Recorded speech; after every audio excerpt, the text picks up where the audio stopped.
G'day!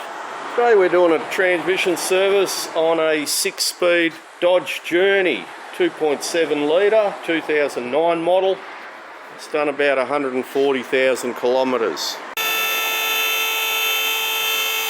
And while it's up, it's a good idea, good practice to just check everything underneath while you're there. A little bit of a exhaust leak there, front to back, make sure any rubbers that may be worn or anything. Quite often you'll see that if the rubbers are wearing or worn, you'll see a little clean wear mark on your chassis somewhere, and that just means that it's moving around too much. It actually cleans a spot. So you can see these haven't got any clean spots, so they're alright. And these have the 62 TE transmission, 6-speed. They've got a valve body cover on the front there, and they've got a filter in the bottom here. Now we've sucked the oil out of it via the filler tube there, and these pans have been siliconed on, so we need to actually break that silicone seal. And you want to be extra careful not to bend the pan, and also not to gouge out the case.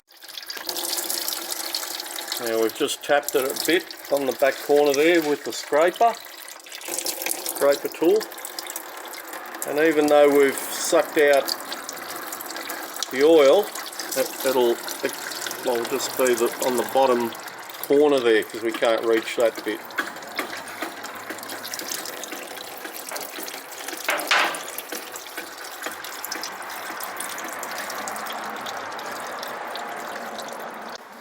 And you can see that pan hasn't been off for a while.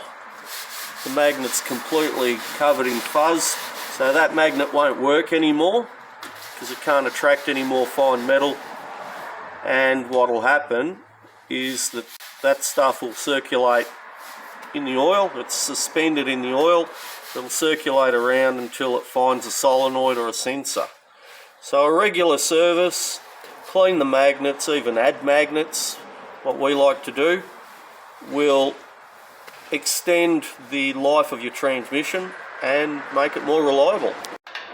T20 torques and you can get that filter off. Just be careful, it'll have a bit in there due to the airlock.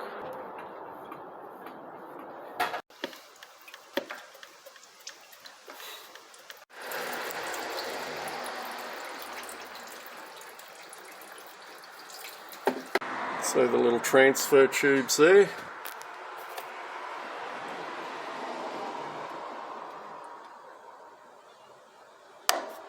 Just when you're comparing the filter, make sure the snorkel length looks the same. Everything looks the same there, otherwise you'll run into trouble. So we're going to add a neodymium magnet to it. Good idea to just, before you bolt it up, just to test that it's not in the way of anything, just by pushing it up.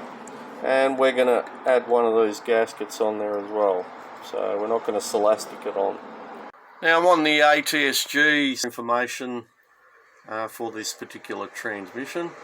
You can see where the dipstick is. It goes in the front cover, and what you need to do is you actually have to get some sort of measuring means and push it down until it hits the bottom of the pan, and you measure back up to those fluid levels within those specific temperature ranges. You'll need an appropriate scan tool so you know the temperature of the transmission, and you don't want to overfill it or underfill it. If you underfill it, you may suck a bit of air through that snorkel on the filter when you're going around corners or going up steep inclines or declines. And the same sort of thing happens when they're overfilled, because what happens, the fluid level hits the spinning parts in the transmission and aerates the oil. So you've got to have it at that range, within those ranges there.